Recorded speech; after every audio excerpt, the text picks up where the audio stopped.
Hi hello welcome to Sai Mounika's world.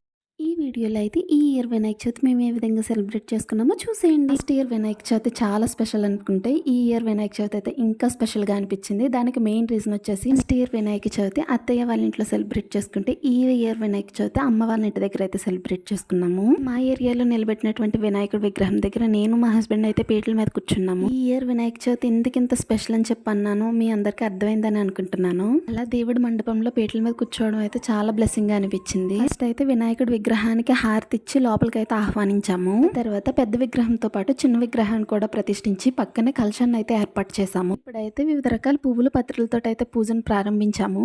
అదే విధంగా వినాయకుడికి ఎంతో ప్రీతికరమైనటువంటి కుడుములు ఉండ్రాళ్ళు మొదలగు ప్రసాదాలతో అయితే నైవేద్యాలు చెల్లించాము. మళ్ళీ వినాయకుడి కథ అయితే వినేసి పూజ అయితే ముగించుకున్నాము.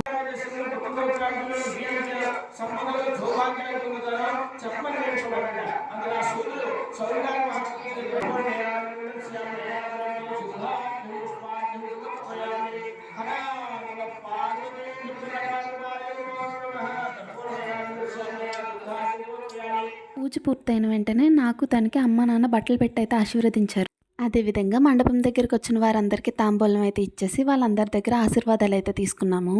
ఇది ఈ ఇయర్ మా వినాయక చవితి సెలబ్రేషన్స్ మీకు ఏ విధంగా అనిపించాయో కామెంట్ చేసేయండి. Video bye.